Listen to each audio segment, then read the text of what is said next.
ठीक, सुनिए, अब से स्टार्ट होगा चैप्टर नंबर 4, परावैद्युत और संधारित्र। इसमें बस दो ही चीज़ों के बारे में पढ़ना है, या तो संधारित्र परावैद्युत है और बस, इसके अलावा कुछ भी नहीं। संधारित्र से रिलेटेड जितनी चीज़ें हैं वो पढ़ लेनी होंगी, परावैद्युत क्या होता है ये जानना है। तो सबसे पहले हम इसमें लिखा है ना डाइलेक्ट्रिक तथा कैपेसिटर, तो हम पहले परावैद्युत के बारे में पढ़ लेते हैं, फिर संधारित्र के बारे में पढ़ेंगे। परावैद्युत क्या होता है उसे हम अलग अलग नामों से जानते हैं। परावैद्युत को हम अचालक के नाम से जानते हैं, कुचालक के नाम से भी जानते हैं, समझ गए, और एक परावैद्युत के नाम से भी जानते हैं। मतलब परावैद्युत जो चीज़ होती है वही अचालक होती है और वही कुचालक होते हैं। तो फिर इसका मतलब आप एक बात समझ गए होंगे कि अगर कुचालक अचालक पढ़ना चाह रहे हो तो फिर चालक भी पढ़ लेना चाहिए, समझ गए। तो सबसे पहले हम चालक को वो पढ़ लेते हैं कि प्रकार पदार्थ कितने तरह के हो सकते हैं चालकत्व के आधार पर। किसके आधार पर? तो एक चालक हो जाएंगे, एक कुचालक या अचालक या परावैद्युत हो जाएंगे, और एक होते हैं अर्धचालक। कौन होते हैं? अर्धचालक। इन सब के बारे में हम जान लेते एक एक करके। लिख देते हैं पदार्थों के प्रकार, हेडिंग डालें पदार्थों के प्रकार।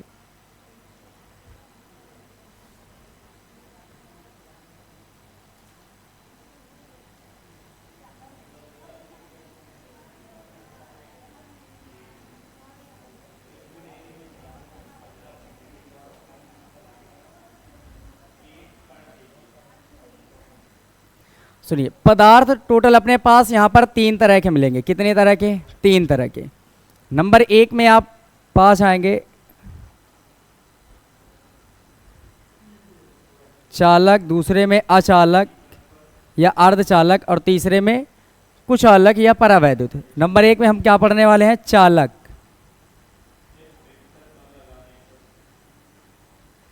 ठीक। नंबर 2 में हम पढ़ लेंगे अर्धचालक,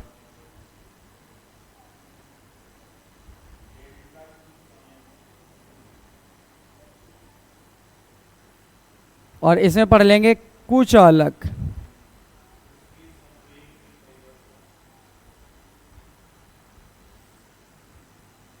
या इसी को हम अचालक के नाम से जानते हैं।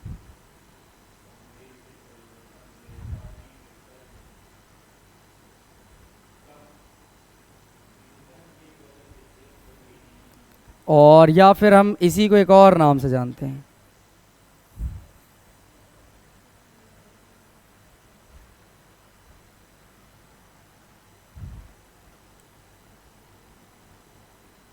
परावैद्युत।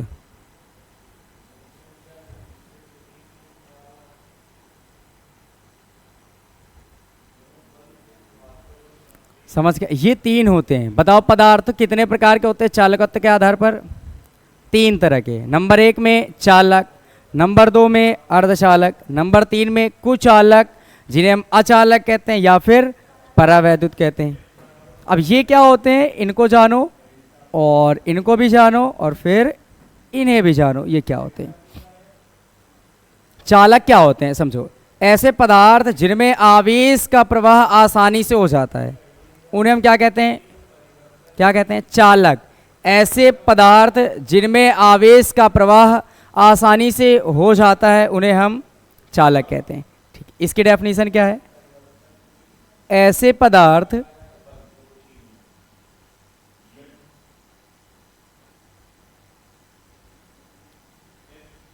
जिनमें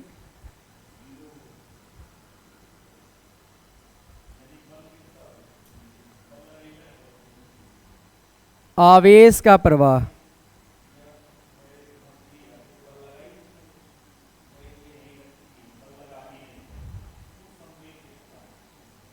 आसानी से हो उन्हें हम क्या बोलेंगे? बताएं। चालक। ऐसे पदार्थ जिनमें आवेश का प्रवाह आसानी से हो रहा हो या हो जाए उन्हें हम क्या बोलते हैं? चालक। अब इनमें एक बात समझें, जिनमें बताओ आवेश का प्रवाह आसानी से हो जाए उन्हें हम क्या कह सकते हैं कि इनकी चालकता सबसे अधिक होगी। क्या कह सकते हैं? उनकी चालकता सबसे अधिक होगी। ऐसे पदार्थ जिनमें आवेश का प्रवाह आसानी से हो जाता है उन्हें हम ये कहेंगे कि इनकी चालकता सबसे अधिक होती है। तो यहाँ हम लिख देते हैं कि इनकी चालकता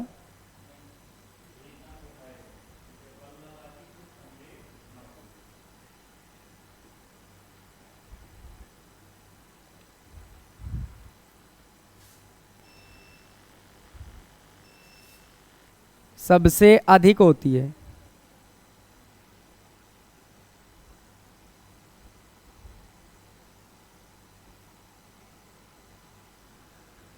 यहीं पर कुछ खास एग्जाम्पल होते हैं इनके, जो वो भी सीख लो। ये इधर क्या लेके जाएंगे, एग्जाम्पल। जो सबसे अच्छा चालक माना गया है वो है चांदी। सबसे अच्छा चालक कौन है, चांदी। ये बात याद रखेंगे। तो सबसे अच्छा चांदी, तो यहां पर हम सबसे पहले उसी को लिख दे रहे हैं, चांदी। सोना, तांबा, एल्यूमिनियम, है ना, लोहा इत्यादि। समझ जाएंगे ये सब। अच्छा, कभी ये सुना है कि चांदी वो आता है उसमें, कि तुमने ध्यान से सुना होगा कि जो सोलर पैनल होते हैं उनमें सुना होगा नाम कि चांदी के इसमें तार बिछे होते हैं। सुना है, सुना है। पर कभी तुमने ये सोचा कि क्यों चांदी के ही तार क्यों बिछा दिए जाते हैं? पर चोरी करने के मत सोचना, क्योंकि अगर 6,000 का तुम्हारे पास सोलर पैनल है ना, तो उसमें ज़्यादा से ज़्यादा 100 से 200 रुपए तक की चांदी होती है, बस इससे ज़्यादा की नहीं होगी। तो 6,000 का बर्बाद ना कर लेना चांदी के चक्कर पे कि काफ़ी निकलेगी, निकलेगी नहीं। चांदी और सोना ये दो पदार्थ ऐसे हैं जिनको बहुत ही पतला किया जा सकता है, समझे। लगभग सोना तो कहते हैं इतना पतला किया जा सकता है कि अप्रॉक्सीमेटली मैं बता रहा हूँ, मैं खुद बनाया नहीं मैंने, कि 1 ग्राम सोने को ले लो तो 1 किलोमीटर लंबा तार खींच सकते हो। 1 किलोमीटर लंबा तार 1 ग्राम सोने से कितना पतला किया जा सकता होगा ये समझ जाओ, है ना। बाल के बराबर मुझे लग रहा है पतला कर दो, इतना, उससे भी ज़्यादा कहीं पतला कर दो। 1 किलोमीटर बहुत लंबाई होती है, 1 ग्राम से इतना बना देना, कितना पतला किया जा सकता होगा। तो ये बहुत ही पतले किए जा सकते हैं। तो अब समझो कि वहाँ ज़्यादा से ज़्यादा 2, 4, 5 ग्राम मिल जाएगी चांदी तुम्हें। मैं कह रहा हूँ 10 ग्राम मिल जाएगी। कौन ज़्यादा होती है 10 ग्राम चांदी, है ना। तो बहुत ज़्यादा तो होगी नहीं। तो अगर बहुत कम होगी तो इसको पतले पतले तार के रूप में बिछा देते हैं। वजह ये होती है कि आगे पढ़ोगे एक प्रकाश वैद्युत प्रभाव की घटना, आगे अगले चैप्टरों में, यहाँ नहीं पढ़ोगे, ठीक है। जब इसी फिजिक्स में ही पढ़ोगे फिर तुम्हें ये पता चलेगा, वो सेकंड फिजिक्स में। लेकिन जब पढ़े होगे ना, पढ़े होगे, वहाँ पर पता चला होगा कि प्रकाश उत्सर्जन होता है, प्रकाश से इलेक्ट्रॉनों का उत्सर्जन होता है, फिर वैद्युत धारा भी बनती है, उसका नाम प्रकाश वैद्युत धारा होती है। तो वो जो चांदी के तार बिछे होते हैं ना, वो चांदी सबसे अच्छी चालक होती है, तो उससे इलेक्ट्रॉन जल्दी से उत्सर्जित होते हैं, जिसकी वजह से उन्हें लगाया जाता है कि जैसे धूप पड़ती, तभी देखो जैसे धूप बढ़ेगी वैसे स्पीड में धारा स्टार्ट, जैसे धूप कम तो फिर से धारा कम हो जाती कि नहीं हो जाती। मतलब क्या हुआ कि चांदी एक ऐसा बेहतरीन चालक है जो बहुत ही जल्दी से इलेक्ट्रॉन उत्सर्जित कर देता है। और आपको पता होगा कि मुक्त इलेक्ट्रॉन जब प्रवाहित होते हैं ना, उन्हीं की संख्या से क्या बन जाता है, आवेश। समझाया था, आवेश मुक्त इलेक्ट्रॉनों की संख्या पर डिपेंड करता है, Q बराबर NE के अकॉर्डिंग, याद आ रहा होगा। तो आवेश किस पे डिपेंड करता है, मुक्त इलेक्ट्रॉनों की संख्या पर। और जिसमें जितने ज़्यादा मुक्त इलेक्ट्रॉन्स होंगे वो उतनी ही ज़्यादा अच्छी धारा दे सकता है, आवेश दे सकता है। और आवेश के प्रवाह को ही क्या बोलते हैं, वैद्युत धारा। तो समझे ना। तो चांदी इसी वजह से उसमें शायद तार बिछाए जाते हैं, क्योंकि ये अच्छा चालक है जिससे इलेक्ट्रॉन जल्दी से उत्सर्जित हो जाएं और अच्छी धारा मिलनी शुरू हो जाए। तो समझ गए ना, चांदी सबसे अच्छा। आज के बाद याद रखेंगे सबसे अच्छा चांदी चालकों में। ठीक, आगे बढ़ते। अर्धचालक नहीं पढ़ने वाले अभी, पहले हम पढ़ेंगे कुछ चालक के बारे में। ये जो चीज़ है ये चालक है, और ये क्या है, अचालक। शब्द समझ आ रहा है, चालक अचालक, ये दोनों एक दूसरे के अपोजिट वर्ड हैं, तो दोनों की क्वालिटी भी अपोजिट होगी। तो हम क्या लिखेंगे, ऐसे पदार्थ, ऐसे पदार्थ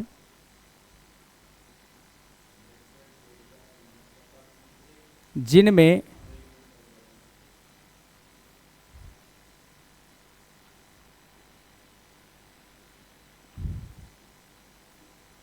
आवेश का प्रवाह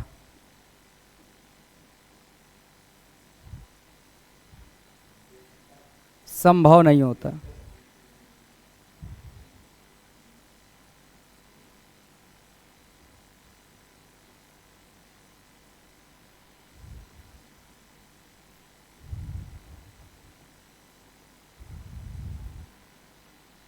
उनका नाम क्या होता है, कुचालक, अचालक, परावैद्युत। समझ गए, कुचालक, अचालक, परावैद्युत क्या होते हैं अगर आपसे पूछें तो बोलेंगे ऐसे पदार्थ जिनमें आवेश का प्रवाह संभव नहीं होता। अब सोचो जरा, किन में नहीं होता, किन में नहीं होता। अगर मैं कह रहा हूँ कि मेरे पास एक कागज़ है, कागज़ है, एक पेज पूरा निकाल लो और एक तरफ आप पकड़ लो, एक तरफ करंट वाले स्विच पे लगा दो, क्या करंट आपको मारेगा, नहीं मारेगा, कभी नहीं मारेगा। तो बताओ क्या इसमें आवेश प्रवाहित हो पा रहा है? नहीं हो पा रहा है। मतलब क्या हुआ? ये कुचालक, अचालक, परावैद्युत यही है। दूसरी, क्या मैं अगर सूखी लकड़ी लेकर आऊँ, कोई गीले पे टच ना कर लेना है ना, वरना मैं जिम्मेदार नहीं हूँ, हाँ, क्योंकि फिर बहुत दूर जा सकते हो, तो यहीं रहें तो बेहतर है। तो सूखी लकड़ी लेकर आएंगे। आपने कभी सुना होगा कि अगर कोई व्यक्ति करंट पे फंस जाए तो आप सूखे डंडे से उसे मारें, थोड़ा बहुत मार न डालें, थोड़ा सा हल्का सा, है ना, पुशअप करें ताकि वो छूट जाए उससे। सूखे डंडे का ही प्रयोग किया जाता है। वजह ये कि वो कुचालक होता है, उसमें आवेश तो आएगा नहीं। तो वरना ऐसा मत करना कोई कभी भी कि एक व्यक्ति करंट पे है और आपने ऐसा किया कि उसको पकड़ लो, वरना उसके साथ डांस आपको भी करना पड़ जाएगा, फिर वो आपकी जान के लिए भारी होगा। ऐसा कभी ना करें। अगर कोई व्यक्ति मर रहा है तो आप क्या करेंगे? मारें सूखे डंडे से। मर रहा है तो मारें, बच सकता है। कहा गया ना, लोहे को लोहा ही काटता है। वैसे मर रहे को कौन बचाएगा? मारने वाला। तो मार देना तो बच जाएगा, वरना बचाने की कोशिश की तो आप नहीं बचोगे, समझे? मारना डंडे से, हाथ से मत पकड़ना, ये कंडीशन है। तो ऐसे पदार्थ, क्या सूखी लकड़ी में कभी करंट फ्लो हो सकता है? नहीं। तो ये किस में आएगी बोलो? अचालकों पे। मैं एक खतरनाक एग्जाम्पल देता हूं। मुझे बताओ, पानी क्या है? चालक है या अचालक है या कुचालक? इनमें से बताओ, इनमें से क्या चालक है या फिर अचालक? चालक है या फिर? अगर समुद्र में करंट फैला दें तो पूरी दुनिया के लोग मर जाने चाहिए, असंभव है। पानी मात्र दुनिया की एक इकलौती चीज ऐसी है जो कम मात्रा में चालक, अधिक मात्रा में कुचालक, समझे? वरना दुनिया का सबसे खतरनाक हथियार बन के तैयार होता पानी। क्योंकि अगर मैं वहां पर इस करंट को फैला देता जहां से नदियां फूटी हैं, तब तो लोग के लोग मर गए होते ना। भाई वो पाइप में आता, समरसेबल पे आता, सीधे व्यवस्था बनती, कैसे भी करके, है ना, तो खत्म हो जाते लोग। तो ये तो फिर एक परमाणु बम, क्या सब हाइड्रोजन बम से भी खतरनाक बन के तैयार होता।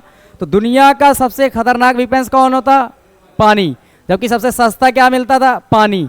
हर एक इंसान के लिए अवेलेबल है। लेकिन जरा सोचो, ईश्वर ने कितनी अपनी शक्ति प्रदर्शन करके दिखा दिया कि तुम कभी इसे वीपेंस के तौर पर ना इस्तेमाल कर सको। तो मैं ज्यादा मात्रा में इसे क्या कर दे रहा हूं? अचालक, और कम मात्रा में चालक। तभी ध्यान रखना कि अगर थोड़ी मात्रा पे पानी ऐसे फैला है, थोड़ी मात्रा पे, तो टच मत करना। लेकिन अगर मैं ये कह रहा हूं एक समुद्र में फैला दो, तो दूरी बढ़ने के साथ साथ उसमें इतना अवरोध आ जाएगा, इतना प्रतिरोध उत्पन्न हो जाएगा दूरी बढ़ने के साथ साथ, कि जितना आपने करंट दिया वो प्रतिरोध पूरा खत्म कर देगा, समझे? अगर समुद्र की कुछ चौड़ाई बहुत कर दिया, समुद्र बहुत चौड़े चौड़े होते हैं, तो इस तरफ से उस तरफ करंट ही नहीं जाएगा, खत्म हो जाएगा। तो बस याद रखना, पानी कम मात्रा में तो चालक होता है, अधिक मात्रा में ये केवल ऊपर वाला ही कर सकता है, बाकी कोई नहीं। वरना तुम अगर किसी एक चीज का आविष्कार कर दो, इंसान अगर किसी एक चीज का आविष्कार करे और वो ये कह दे कि ये चीज चालक है, फिर चाहे तुम इसे 1 किलोमीटर लंबा बना दो, चाहे 10 किलोमीटर लंबा बना दो, चाहे 5000 किलोमीटर लंबा बना दो, वो चीज हमेशा क्या बनी रहेगी? चालक ही बनी रहेगी। अच्छा बताओ, क्या चांदी मान लो ली आपने, चांदी के तार को तुम चाहे 1 करोड़ मीटर लंबा बना दो तार, ठीक है, बहुत लंबा बना दो, मान लो 100 किलोमीटर लंबा तार बना दिया, और आपने भयंकर धारा प्रवाहित की कि वो बस पिघले ना, उसकी क्षमता देखते हुए बनाओ। जैसे टंगस्टन खतरनाक है ना, उसकी क्षमता ज़्यादा होती है सहने की। और आपने अगर यहाँ से भेजा ना करंट, और वहाँ 100 किलोमीटर लंबी दूरी तक, तो देखना यहाँ से तार वहाँ भी करंट पहुँचेगा। अच्छा, कितनी लंबी लंबी लाइनें बिछी होती हैं, हर जगह करंट होता है कि नहीं होता? मतलब मनुष्य के अंदर वो क्षमता ही नहीं है, वो रियल में क्षमता ही नहीं कि उसकी तरह कर दे। तो हमेशा याद रखना, इंसान को आज भी कैसा मानना चाहिए? छोटा, क्योंकि उसके पास ऐसी चीज़ें हैं ऊपर वाले के पास जिनके हम सामना कभी नहीं कर सकते। पानी जो दुनिया का सबसे बड़ा वीपन से बनने वाला था, वो केवल अच्छाई पे काम कर रहा है, ठीक है, तो बढ़िया काम है ना। अच्छा, आग को कौन जलाता है, एक बार मुझे बताओ, आग को कौन जलाता है? क्या बिना ऑक्सीजन के आग जल सकती है? नहीं, असंभव है। अगर कभी आपको लगे ना कि नहीं ये बात सही नहीं है, तो आप करना कि एक पॉकेट लेना, उसके अंदर चिराग को रख लेना, या किसी चीज़ को, दिलारी होती है अपने घरों पे, मोमबत्ती होती है, उसको बंद कर देना ट्रांसपेरेंट बॉटल से या कांच के गिलास से।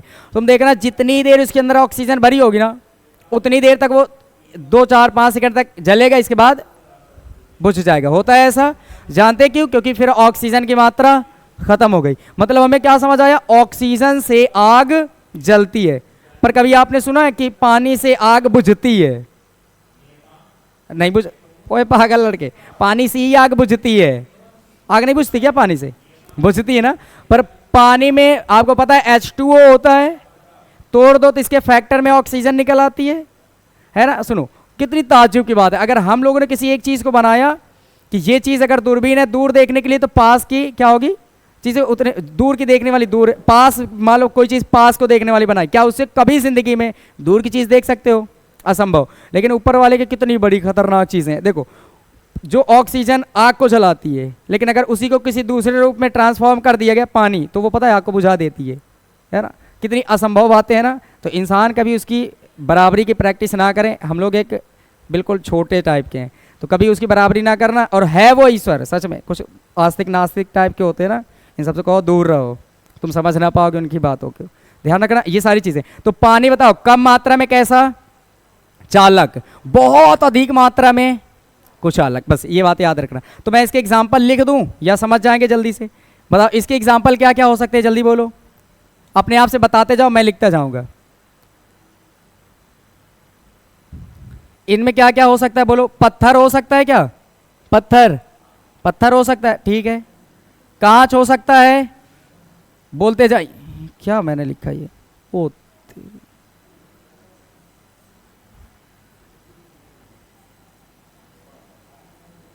पत्थर हो जाएगा, कांच हो सकता है, लकड़ी हो सकती है, सूखी लकड़ी। लेकिन अच्छा एक बात समझो, लकड़ी का मतलब कभी जिंदगी में गीली तो नहीं आएगा दिमाग में, नहीं, समझे? अगर कहा जाता है टीचर तो मतलब एक सिंगल टीचर, या अगर लेडी टीचर होगी तो फिर अलग बात। टीचर एक कॉमन वर्ड है। वैसे जब लकड़ी की बात करते हैं तो ये कॉमन शब्द है। इसमें जब भी लकड़ी की बात आए फिजिक्स में, तो आपको सूखी ही लकड़ी समझनी है। अगर गीली की बात होगी तो वो स्पेशल लिख के देगा, गीली लकड़ी, समझ गए? मिट्टी की बात करें तो सूखी मिट्टी। अगर कभी गीली आएगा ना तो लिख के आएगा, गीली मिट्टी। तुमने सुना होगा प्रत्याशा, जब 11th फिजिक्स पढ़ी होगी, सेकंड चैप्टर, वो सेकंड फिजिक्स का फर्स्ट चैप्टर पढ़ा होगा प्रत्याशा, उसमें आएगा निम्न में से कौन सबसे अधिक प्रत्याश है? क्वेश्चन नंबर 1, जो ऑप्शन नंबर 1, हाथी के दांत से बनी गोली, ये कंचे।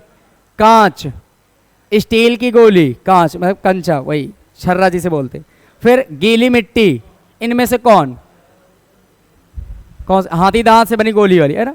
और अगर जैसे मान लो सबसे कम कभी कभी पूछते हैं तो गीली मिट्टी वाली, कौन सी? गीली मिट्टी, है ना। तो वहां पर लिख के आता है ना गीली मिट्टी। जब मिट्टी बोले तो सूखी, गीली मिट्टी कहेगा तो स्पेशल कहेगा। वैसे ये लकड़ी का मतलब सूखी लकड़ी। यहीं पर कागज भी आ सकता है। अब एक बात मुझे बता, ये चीजें सबको समझ आई? अब मैं आपसे ये पूछूं कि बताओ, ये पत्थर, कांच, लकड़ी, कागज, हर एक चीज आपने देख ली, ये कैसे इनमें आवेश का प्रवाह संभव नहीं है? तो क्या इनकी चालकता कुछ भी हो सकती है? नहीं। इनकी चालकता क्या होती, बोलो? शून्य होती है। इनकी चालकता कितनी होती है? शून्य होती है। तो हम क्या लिखेंगे? इनकी चालकता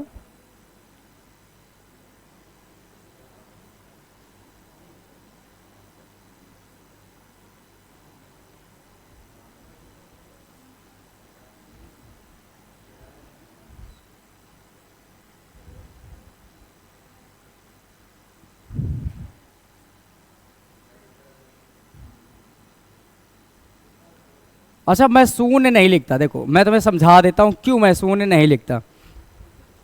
दुनिया में एक भी 11th फिजिक्स है, आदर्श चैप्टर नाम होगा, जिसमें आदर्श गैस पढ़ते हैं, आदर्श ठोस पढ़ते हैं, आदर्श द्रव पढ़ते हैं। जैसे बर्नौली थ्योरम वाली भी द्रव का प्रवाह, उसमें आदर्श करके बहुत सी चीज़ें पढ़ी थी। वहाँ पर एक बात ये बताई गई थी, दुनिया में एक भी चीज़ आदर्श नहीं है, आदर्श है ही नहीं। इसका मतलब ये है, ना तो दुनिया में कोई चीज़ प्योर ठोस है, ना कोई चीज़ प्योर गैस है, ना कोई चीज़ प्योर द्रव है, लिक्विड है। तो फिर ये बताओ, क्या कोई चीज़ दुनिया में ऐसी हो सकती है जो 100% पूरा 100%? दुनिया में यहाँ पर अभी जितनी चीज़ें देख रहे हैं हम लोग, वो 100% ना तो ठोस है, ना तो द्रव है, ना तो गैस। मुझे एक एग्जाम्पल दे दो, मैं तुम्हें तुरंत एग्जाम्पल का रिप्लाई करके बताता हूँ कि वो चीज़ तुम खुद कहोगे हाँ ये बात सही है कि ये चीज़ ठोस नहीं। कोई एक चीज़ बताओ जो तुम्हारे दिमाग में आ रही है कि ये पूर्णतया ठोस है। बताओ मुझे, बताओ कोई एक एग्जाम्पल बताओ। कौन? तेजी से बोलो। हीरा।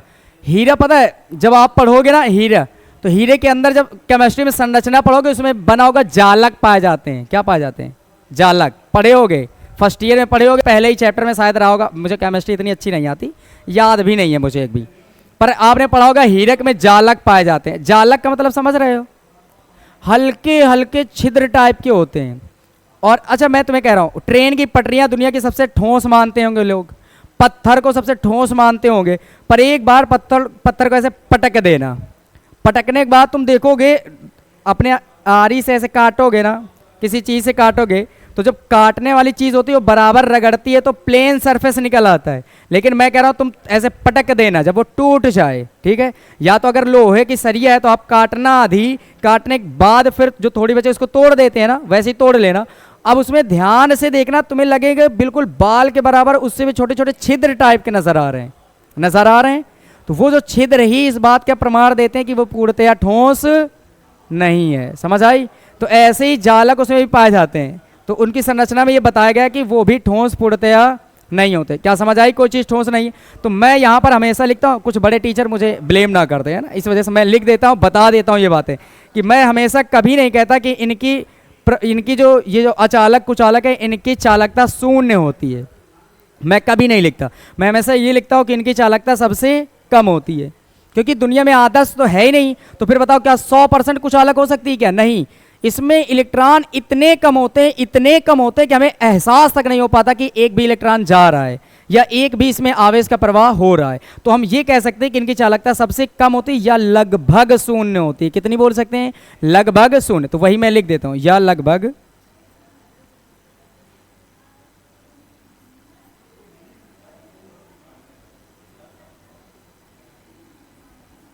शून्य होती है। अगर किसी ने मेरी बात को गलत की तो समझ लेना वो आदर्श द्रव वाला चैप्टर गलत है, समझे? और या तो फिर वो टीचर लिखना गलत कर दिया होगा, यार कोई बड़ी बात नहीं, चेक कर लेना एक बार। अगर कोई कुछ कहे तो फिर मुझे बता देना। अब मुझे बताइए, यहां तक आपको सारी बातें समझ आई? चालक क्या होते हैं एक बार जल्दी से बताओ। ऐसे पदार्थ जिनमें आवेश का प्रवाह आसानी से हो जाए उन्हें चालक, और ऐसे पदार्थ इनकी चालकता सबसे अधिक होती है। एग्जाम्पल में सोना, चांदी, तांबा, पीतल, ये सब, एल्युमिनियम, लोहा, ये सारी चीज़ें। अगर सीधे अचालक में आ जाते हैं, ऐसे पदार्थ जिनमें आवेश का प्रवाह संभव नहीं है। ये संभव वाला नहीं है ना, ये भी बातें बड़ी गंदी टाइप की हैं, पर फिर भी माननी पड़ती है हम लोगों को, है ना। संभव नहीं मतलब पूर्णतया जीरो कहना चाहते हैं, तो फिर ठीक, आगे बढ़ते हैं। इसमें इनकी चालकता क्या होगी? सबसे कम। अब ये मुझे बताओ, ये चालक, ये अचालक, और ये क्या लिखा है? तो ऐसा नहीं लग रहा है चालक, अर्ध कुचालक या अचालक और बीच में? तो इनके और इनके बीच की चालकता जो होगी वो ये क्या कहलाएंगे? अर्धचालक, समझे? तो इनकी जो डेफिनेशन देते हैं हम चालकत्व के आधार पर देते हैं, तो हम क्या बोलेंगे? ऐसे पदार्थ जिनकी चालकता चालकों और कुचालकों के बीच की होती है उनका नाम क्या देते हैं? अर्धचालक। ठीक, लिखते हैं ऐसे पदार्थ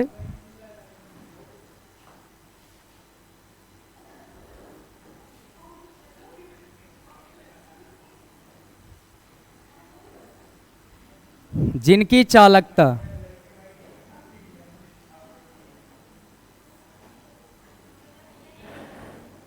चालकों और, इसको थोड़ा सा नीचे करें हम,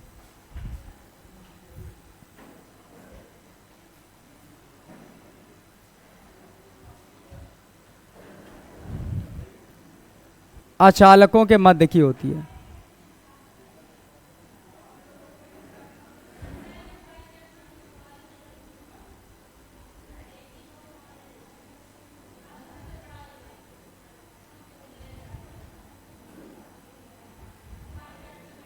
समझ जाएंगे? बताएं। अगर आपसे पूछे कोई अर्धचालक क्या होते हैं चालकत्व के आधार पर, तो आप क्या बताएंगे? ऐसे पदार्थ जिनकी जो चालकता है वो चालकों और अचालकों के बीच की होती है, उन्हीं का नाम क्या देंगे हम लोग? अर्धचालक। या कह सकते हैं ऐसे पदार्थ जिनकी चालकता चालकों से तो कम लेकिन अचालकों से ज्यादा होती है, उन्हीं का नाम क्या होता है? अर्धचालक। इनके एग्जाम्पल हमेशा पूछे गए हैं। अच्छा, हमेशा मतलब कंपटीशन तक पूछे गए। और कहते हैं सबसे अच्छे अर्धचालक बताओ, सबसे अच्छे अर्धचालक बताओ। तो जो सबसे अच्छे अर्धचालक होते हैं मैं उनके एग्जाम्पल लिख दे रहा हूं दो। सबसे अच्छा प्योर होता है जर्मेनियम, और दूसरा होता है सिलिकॉन।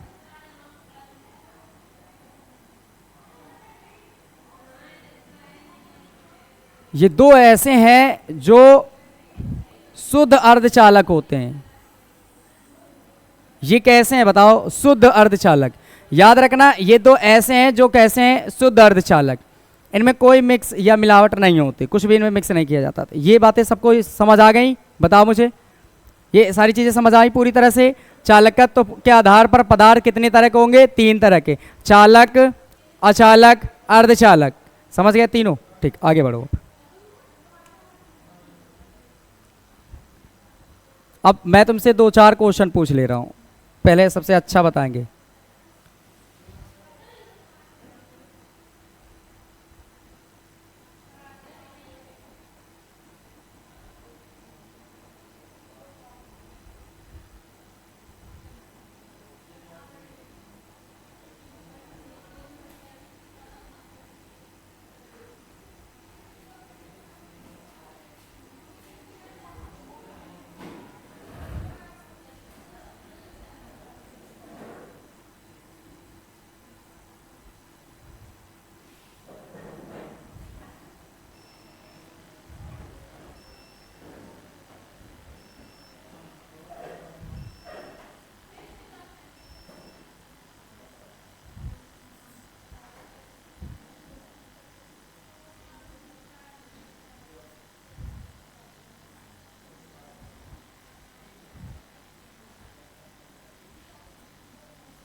ठीक, दूसरा क्वेश्चन।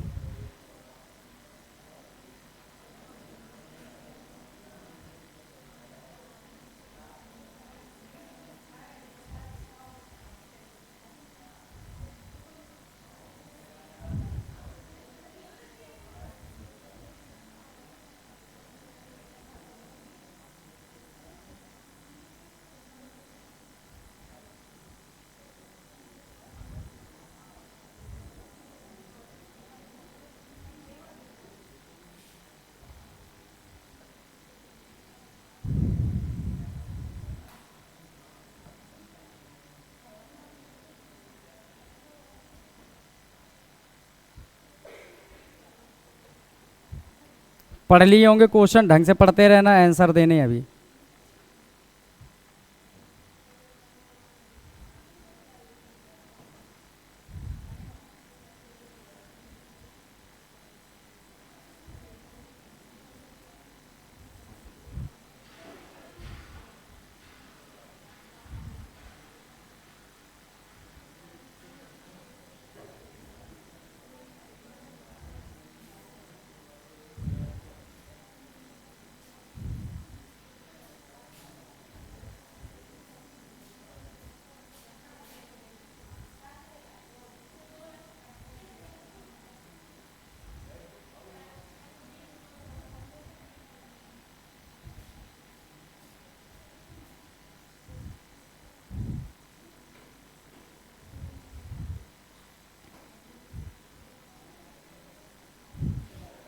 ठीक है, तो आज ही हम लोग 2 बेहतरीन क्वेश्चन पढ़ने वाले हैं। क्वेश्चन नंबर 1 क्या है अपने पास?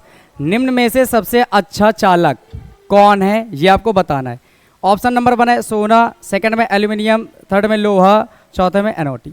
दूसरा क्वेश्चन है इनमें से कौन सा शुद्ध अर्धचालक नहीं? जर्मेनियम, सिलिकॉन, और तीसरे में जर्मेनियम और सिलिकॉन दोनों, और ये एनओटी। नन ऑफ दीज, इनमें से कोई नहीं। तो बताइए इसका आंसर क्या आप लगाना चाहेंगे? जल्दी से बताएं। कौन सा? सोना? कौन सा? None of these. ठीक है, इसका नन ऑफ दीज नहीं सही है, इसका सही है सोना, क्योंकि इनमें से पूछा गया है। इनमें से, निम्न में से जो दिए गए हैं इनमें से बताना था, सबसे अच्छा नहीं बताना था। पता है इसमें क्वेश्चन का घुमाव समझो, कहा गया था निम्न में से, जो मतलब दिए केवल उनमें से बताना था। समझ गए? इनमें से आ जाते हैं। इनमें से कौन शुद्ध अर्धचालक नहीं? बताओ इनमें से आंसर कौन सा? कौन सा? जल्दी से बोलो। नन ऑफ दिस, बिल्कुल सही है, ये चौथा ही करेक्ट है, क्योंकि इसमें से पूछा गया था इनमें से कौन शुद्ध अर्धचालक नहीं है, जबकि इनमें से तो सभी के सभी ऑप्शन में कौन से थे? अर्धचालक वाले, जो शुद्ध अर्धचालक हैं। तो इसका आंसर क्या होगा? None of this. समझ आ गए दोनों क्वेश्चन? ऐसे घुमा फिरा के बहुत क्वेश्चन बनते हैं। आगे बढ़ो, अब अगली हेडलाइन डालो, संधारित्र। अपने टॉपिक पे आ गए हम लोग।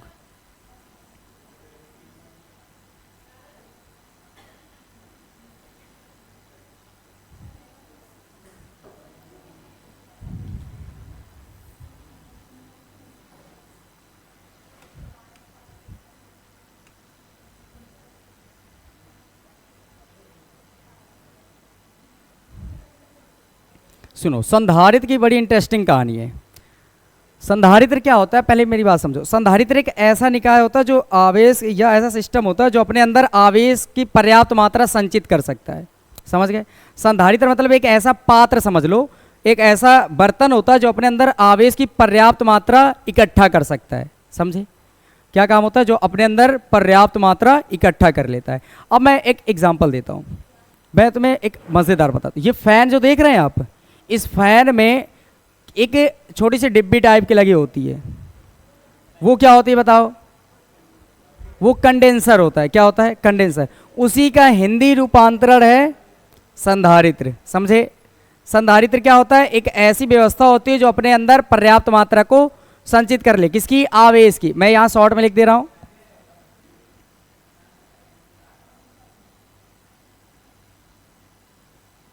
ऐसी व्यवस्था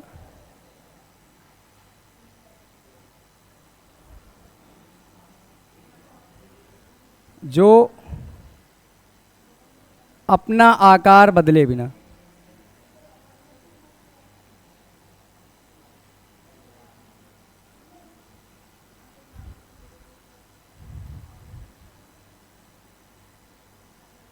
आवेश की पर्याप्त मात्रा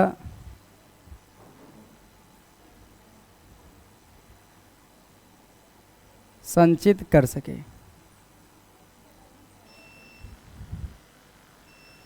ठीक है, ये मैंने शॉर्ट में लिख दिया। अब इसका काम बहुत खतरनाक होता है। ये जो आप छोटी सी डिब्बी देख रहे हैं ना, ये बहुत कमाल की चीज़ है।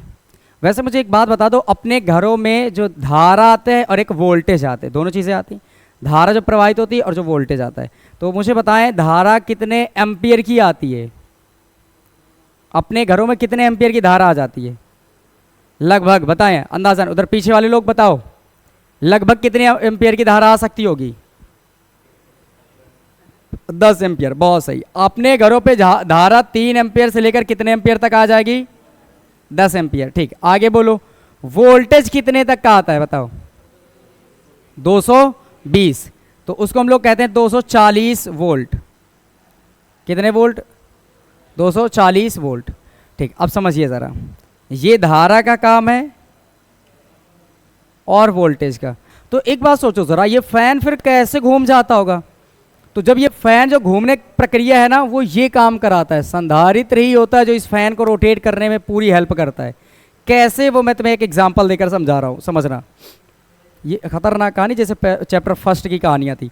ये ग्लास इमेजिन कर रहे हैं सब लोग, ट्रांसपेरेंट ग्लास इमेजिन करें, पूरी तरह से भरा हुआ।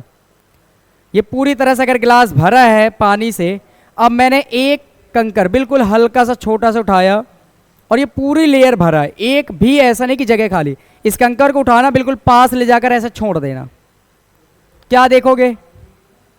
कुछ पानी आएगा जो इसके दीवार के सारे ऐसे गिर जाएगा, है ना? ऐसे होगा, गिरेगा, कुछ ना कुछ तो बहेगा थोड़ा सा। अब उसी कंकर को उठाना, थोड़ा ऊपर से ले जाना, अब फेंकना, तो अब पानी ऐसे करके थोड़ा सा और ज़्यादा आया होगा। समझ रहे होगे ना? इमेजिन कर रहे होंगे कुछ छींटे के रूप में ऐसे निकल रहे होंगे। अब 4-5 कंकरों को पकड़ना उसी गिलास पे, बार बार ये समझते जाना कि गिलास भरा है पूरी तरह से, वो कर ले, खत्म, फिर भर गया गिलास। अब 5-6 कंकरों को उठाना है, यूं डालना है पास से। अब क्या देखोगे? इस बार कुछ ज्यादा पानी, लेकिन इस दीवार के सारे, कांच की दीवार के सारे ऐसे गिरेगा, बाहर गिरेगा, लेकिन उन्हीं 4-5 को उठाना, इतनी दूर से फेंकना। अब क्या देखोगे बताओ? छींटों के रूप में ऐसे पानी आया होगा। अब मैं कह रहा हूं उन्हीं 5 को पकड़ के ऐसे जो दूर से छोड़ रहे थे, अब इस बार लेना, ऐसे फेंकना। अब क्या देखोगे? ऐसे, है ना? ऐसे तेजी से गिर रहा होगा। अब ये मत कहना कि कांच टूट जाएगा, क्योंकि जब फिजिक्स पढ़ रहे होते हैं तो ये मान के चलते हैं दुनिया की सबसे मजबूत चीज़ है जो मेरे हाथ में, वो कभी टूट ही नहीं सकती, चाहे पहाड़ गिर जाए वो टूट जाएगा उससे। अब सुनिए आगे, फिर एक लोहे के कंचे को लेना है, अब उसको उठा के ऐसे छोड़ना है। अब देखोगे कि पहले दोनों स्थितियों की अपेक्षा ज़्यादा पानी आएगा, क्योंकि इसका आयतन ज़्यादा होता है। आपको पता है ना, कोई एक चीज़ अपने आयतन के बराबर पानी बाहर निकालेगी, समझे? होता है ऐसा, आर्किमिडीज का सिद्धांत कभी पढ़ा होगा, है ना? तो वैसे इसके अकॉर्डिंग चलता है। फिर यहाँ पर समझना, अब मैं 4-5 छर्रों को लेता हूँ और ये समझना मैं इसे फेंकता हूँ। अब क्या नजर आएगा बताओ? ये तो पानी पूरा ऐसे आ गया बाहर, काफ़ी तेज। अब मैं कह रहा हूँ तुमको ढेर सारे छर्रे ले लो, काफ़ी ज़्यादा। उन छड़ों को ऐसे पकड़ो, गिलास को रखो, टूटेगा नहीं गिलास, क्योंकि फिजिक्स वाला गिलास है, टूट ना सकता ही नहीं है। अब इसको पकड़ना है बस तुम्हें, और फेंकोगे ना, ये सबका निशाना अच्छा है, चाहे वो लड़के हो चाहे फिर लड़कियां हो, कोई दिक्कत नहीं है, क्योंकि निशाना लड़कियों को हो सकता है हर बार गिलास के बाहर ही फेंके, पर यहाँ पर फिजिक्स में गिलास में ही जाएगा। ऐसे पकड़ो, यूं फेंको तेजी से, अब क्या नजर आएगा, जितना पानी वो मैक्सिमम मात्रा में कहाँ जाएगा, बाहर, ऐसे निकलेगा बाहर पूरी तरह से।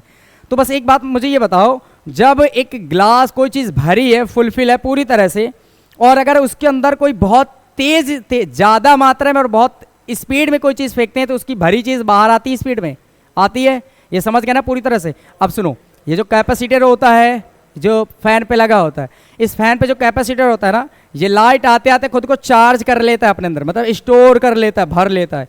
अब इमेजिन करो कि वो ग्लास अपने पास कैपेसिटर है, समझ गए, वो पानी अपने अंदर एक कैपेसिटर के अंदर आवेश है, क्या है बोलो, आवेश। अब घरों से आ रही है कितने एम्पियर, मान लो 15 एम्पियर की धारा दी गई, कितने एम्पियर की, उसको चलने के लिए मिनिमम कितनी चाहिए, 25।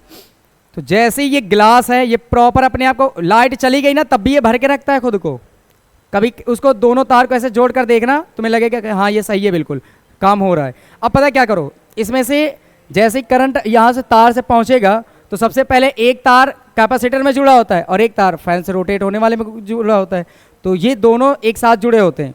यहाँ से करंट आ रहा है 15 एम्पियर का, ये करंट आएगा सबसे पहले इस पे पड़ता है, क्योंकि 15 में फैन तो घूमेगा नहीं, तो ये कैपेसिटर में आपको पता है इलेक्ट्रॉन जो धारा होते हैं वो किन के प्रवाह को कहते हैं, आवेश के प्रवाह को। आवेश किससे बनता है, मुक्त इलेक्ट्रॉनों की संख्या से, क्योंकि मुक्त इलेक्ट्रॉन जितने होंगे उतने आवेश होगा, मतलब मुक्त इलेक्ट्रॉन ही दौड़ते हैं। कौन दौड़ते हैं बोलो, मुक्त इलेक्ट्रॉन दौड़ते हैं। तो ये मुक्त इलेक्ट्रॉन जब चलते हैं ना, तो वो इतनी स्पीड में चलते हैं, इनका ऊष्मीय वेग कितना होता है, 10 की पावर 5 मीटर प्रति सेकंड। कितना होता है बोलो, 10 की पावर 5 मीटर प्रति सेकंड। इसी को कह सकते हो 100 किलोमीटर प्रति सेकंड। अब समझो, एक इलेक्ट्रॉन जब आता है तार में दौड़ते हुए, वो 100 किलोमीटर प्रति सेकंड की स्पीड में आता है। इमेजिन कर लियोगे, एक सेकंड में 100 किलोमीटर की दूरी तय करना, कितनी स्पीड में आ रहा होगा। अब ये फुलफिल पूरी तरह से है, वो जो ग्लास था वो कैपेसिटर बन गया, जो पानी था वो क्या बन गया, आवेश। ये फुलफिल है। ये इलेक्ट्रॉन आया 100 किलोमीटर प्रति सेकंड की स्पीड से और आया, इसमें जंप किया। और एक तो इलेक्ट्रॉन आते नहीं, बहुत आते हैं, असंख्य इलेक्ट्रॉन, ढेर सारे चल रहा है प्रॉपर तो आ ही रहे हैं। और जैसे ये आएंगे ढेर सारे इसमें पड़ेंगे, तो ये क्या होगा, पूरा इसका आवेश बाहर। जैसे ही आवेश बाहर आता है तो वो एक फोर्स अप्लाई करता है, और वो पूरा आवेश मिल करके इसको, जिसकी ज़रूरत कम थी, उसको क्या कर देता है, पूरा कर देता है। और जैसे ही पूरा करता है, फैन रोटेट, तभी देखना फैन क्या हो जाता है, रोटेट हो जाता है। अब जब रोटेट हो जाएगा तो फिर तो इसका आवेश थोड़ा बहुत खाली हो गया होगा। फिर दिमाग में ये आता है कि चलो अच्छा ठीक, ये आपने मान लिया कि ये कंडेंसर जो होता है उसके अंदर आवेश भरा होता है, ये स्पीड में आने की वजह से आवेश पूरा बाहर करता है, और क्या होता है, फैन रोटेट हो जाता है। फिर दिमाग में एक क्वेश्चन आता है कि फिर बताओ, अच्छा तब तो खत्म हो गया, फिर बराबर कैसे चलता है ना। तो फिर मैं एक घरेलू एग्जाम्पल देता हूँ। आपने कभी ये देखा होगा कि चारा कतरने वाली मशीन होती है, जो लोहे से लोग ऐसे ऐसे घुमा कर कतरते, उससे क्या होता है, अब आप ध्यान से समझना, एक छोटे से बच्चे को ले जाओ, उससे कहना कि चलो इसको घुमाओ, वो पता है उसमें लटका रहेगा पकड़े हुए, पर घूमेगा नहीं, ऐसा ही होता है, वो होता रहता है, वो लटका रहेगा पर वो घुमा नहीं सकता। लेकिन मैं कहूँ कि एक बार, बस तुम्हें एक बार, केवल एक बार ऐसे घुमा दो, घुमा दिया, अब बोलो लो पकड़ो, अब तो वो भी घुमा देगा, वो खुद भी घूम जाएगा, होगा कि नहीं होगा। समझ आई होगी बातें। मतलब ये समझे कि किसी एक चीज को जो रोटेशन मोड पे लाना है, एक बार तो तुम्हें क्षमता ज्यादा देनी होती है, इसके बाद कम क्षमता में भी काम चल जाता है। समझ आया कैसे काम चलता है फैन का अपने। तो ये होती है इसकी पूरी, संधारित्र ऐसा खेल करता है। ठीक है, तो यहां तक सारी बातें समझ आई। संधारित्र क्या होता है, एक ऐसी व्यवस्था होती है जिसमें किसी वस्तु का आकार बदले बिना उसमें आवेश की पर्याप्त मात्रा को संचित कर सके। समझ गए। और अगर बात करते हैं संधारित्र की धारिता को,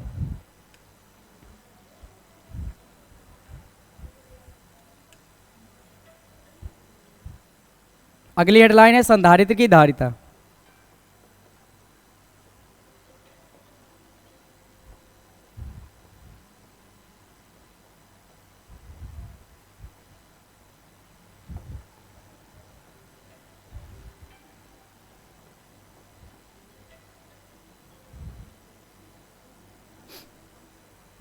सुनिए जरा, संधारित्र की धारिता क्या होती है। संधारित्र द्वारा आवेश संग्रहण करने की क्षमता की माप को हम कहते हैं संधारित्र की धारिता। धारिता आपने सुना होगा कि इस बर्तन की, कक्षा 10 में पढ़ा होगा कि ये बेलनाकार बर्तन है तो इसकी धारिता ज्ञात करो, आता होगा। तो धारिता का मतलब होता है आयतन, वहां पर समझा करते थे धारिता का मतलब आयतन, मतलब कोई चीज अपने अंदर कितनी वस्तु को समाहित कर सकती है वो क्या कहलाती है, उसकी धारिता। मतलब 1 लीटर कब कहते हैं, 1 लीटर तुमने सुना होगा, दूध मापिया जो मापने वाला होता है वो 1 लीटर निकालता है, आधा लीटर, तो कैसे कह देते वो 1 लीटर आधा लीटर, क्योंकि वो जो बर्तन है अपने अंदर दूध की कितनी मात्रा को इकट्ठा कर सकता है, 1 लीटर। तो हम कहते हैं ये जो बर्तन की धारिता है वो कितनी है, 1 लीटर। आधा लीटर रख सकता है, इस बर्तन की धारिता कितनी है, आधा लीटर। ठीक वैसे ही ये क्या लिखा बोलो, संधारित्र की धारिता, मतलब संधारित्र अपने अंदर कितनी चीज को रख सकता है वो उसकी क्या कहलाएगी, संधारित्र की। समझ आई। अब संधारित्र दूध या पानी तो रखेगा नहीं, क्या रखेगा, आवेश। तो क्या समझे, संधारित्र के आवेश संग्रहण, संग्रहण का मतलब इकट्ठा कर रखना, तो आवेश संधारित्र द्वारा आवेश संग्रहण कर लेने की क्षमता की माप को ही क्या बोलते हैं, संधारित्र की धारिता। ठीक है, सुनिए जरा, संधारित्र के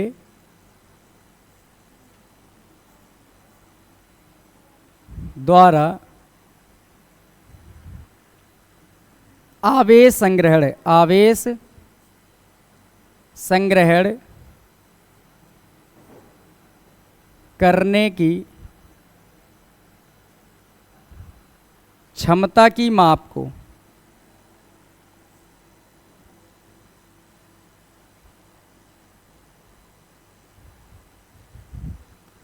संधारित्र की धारिता कहते हैं।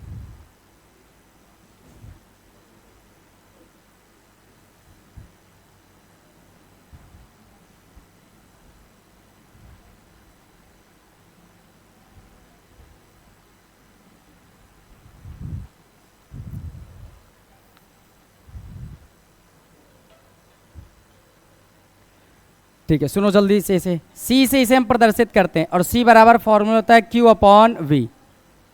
याद रखोगे सी बराबर क्या होता है, Q अपॉन V। इसका मात्रक फैरड होता है, क्या होता है, फैरड।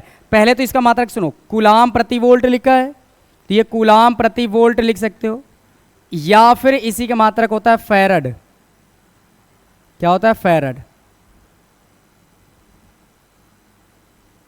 ये लो, वीमा मैं आज नहीं निकालने वाला, क्योंकि वीमा मैंने इन सब की सिखा दी, कूलाम की भी सिखाई थी, आवेश की, वोल्ट की भी सिखाई थी, तो इसे अपने आप से निकाल लेना। ठीक, आई होप कि ये सारी चीज़ें आपको समझ आई होंगी आज की। फिर मिलते हैं नेक्स्ट वीडियो पे।